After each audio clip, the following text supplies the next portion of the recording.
I don't know if it's most people, but certainly many, many, many people, probably most, that their orientation is almost unavoidably, how can I feel better? How can I suffer less? Because, of course, we're all hooked up to want to feel better rather than worse.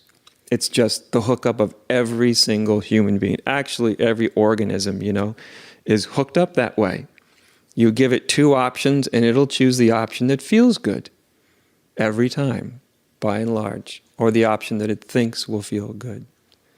So we tend to bring this orientation into our whole lives, but also our spiritual life.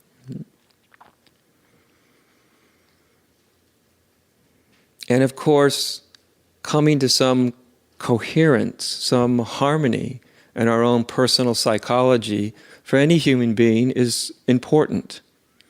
If you're very psychologically, emotionally divided inside, it's very difficult to actually have any other real consistent interest in life. Because if your personal psychology is one of a lot of suffering, a lot of difficulty, a lot of sorrow, then that's going to dominate your experience. You're going to want to not be in sorrow. No matter what else you may want, that's going to be a very dominant concern for you. And that's, in a certain way, as it should be, simply because that's the way it actually is. Wanting to no longer be in sorrow is the thing that motivates us, possibly, maybe, to move beyond our own sorrow, to come to a more coherent, harmonious, balanced, inner psychological state, psychological environment. So this whole psychological sort of orientation, it's like everything else in life, it's got its good aspects and its not so good aspects. It serves certain things very, very well and other things not so well. In spirituality, I rarely meet somebody that comes into spirituality without some version of, I want to feel better. I just want to feel better. I might want lots of other things also, but I really want to feel better. I'm more anxious than I'd like to be. I'm more depressed than I'd like to be. I'm more confused than I'd like to be. Something psychologically.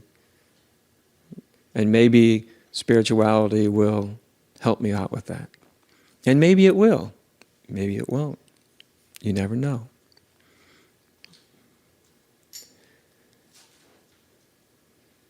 And this orientation is so fundamental to most of us that we rarely actually visit any other motivation. But of course there is another motivation within every human being, within all beings, which is, it's more of I call it, it's an existential attitude, and I don't mean to mistake that with the philosophy as existentialism, right? That's not what I mean. I mean, it has to do with it's not so much the view where we're looking what's in it for me, but we're looking at like what's really real, what's really true, what is God, what am I, what is life, what is birth, what is death. These are existential questions. These are questions that are in some sense hardwired into the deepest part of your body and mind and very being, these kind of questions. This is why you hear these kind of questions not only from, well-educated people or in college dorms when they're smoking too much pot and start having existential, conversations. No, you never did any of that, I'm sure, right? The meaning of life, all that kind of stuff. But also, it's very, very small children have these kind of questions too, right? Where did I come from, Mommy? Where did I come from? Where did you come from? What's God? So children also have these very deep existential questions that have to do with one's existence, right? And so this is also kind of hardwired into our system. When we're in too much sorrow, when we're in too much suffering, too much turmoil psychologically, then we don't really have the energy to ask these kind of questions. It's like our personal psychology takes precedence. It's the most important thing if it's too difficult, right? If we're in a state of too much sorrow, then that becomes the most important thing. And asking questions like, what am I? What is life? What is God? Those are usually put into the background, into the periphery, because something else is more important. But it's really important to have a sense that there is these two ways of approaching anything. But in this sense, two ways of approaching spirituality. One of it is a sort of a psychological orientation. How can I not suffer anymore or suffer less? How can I be happier? If you go to its furthest extreme, how can I be in absolute bliss all the time? That's a psychological value, right? I want to feel really, really good. And I really hope that enlightenment is going to be the thing that makes me feel really, really, really good. You see, because I'm sure all the enlightened beings feel great all the time. And if they don't, I don't want anything to do with it.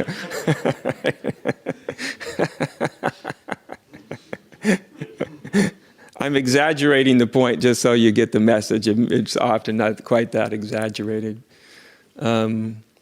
So there's that perspective, there's that desire, there's that intention.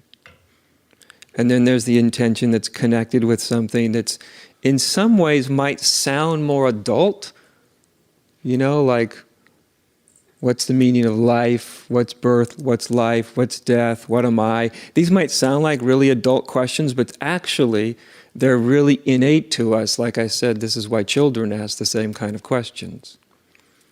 Because they're not adult questions, they're questions that come from our existence, from our innate sense of curiosity and wonder, and that thing within us that sort of stretches out and has sort of a curious, I was going to say love affair with existence, but that's probably too flowery, isn't it?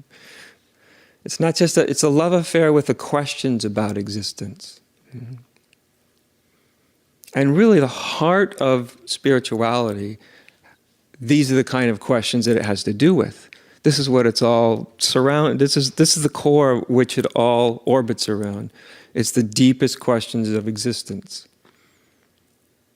Now, unfortunately, very often in spirituality, the psychological imperative to feel better wins out. So instead of having these very deep, deep questions alive, we come along and somebody says, oh, that makes you too anxious not to know who you are, not to know what God is, not to know what life is, not to know what existence is. That makes you too anxiety-ridden. Oh, okay, I'll tell you the answer to those questions. Right? And then you get a theology. Right? Then you get like Genesis and I don't know, all the different explanations of exactly all the sort of rote answers to big questions. Then you have a big, thick, subtle theology. And mostly the theology it's derived so that it helps me and you feel better. So that we don't feel that sort of uncertainty that big questions awaken within you. So that we don't actually have to know what we don't know. Does that make sense? So we don't actually have to know that we don't know who we are, what we really are. That we don't actually have to know where we're going, because somebody's going to tell us. Somebody's going to define who we are. Somebody's going to define our purpose and our meaning and all these kind of things.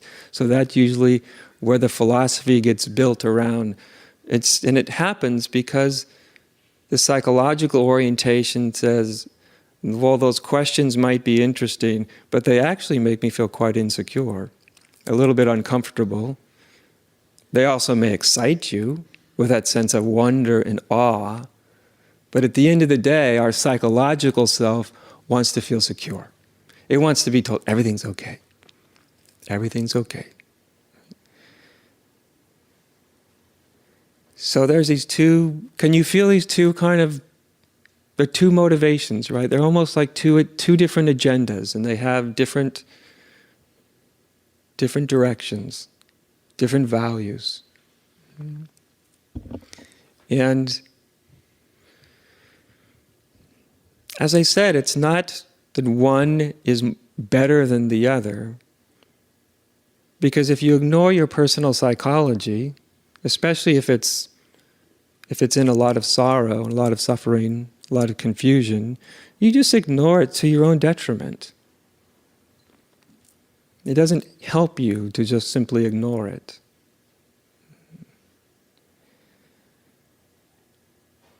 But there's also a very deep connection between the big questions of our existence and our own personal psychology. There's a deep, deep connection, because these big, big questions that are at the heart of spirituality actually tie right in with our psychological makeup, right? Because these big questions are where that sort of existential anxiety comes from. Not knowing the answers to the biggest questions about life. In most human beings, it'll create a sense of uncertainty. Some people, it will just make them outright terrified, fearful. But they're very intimately connected.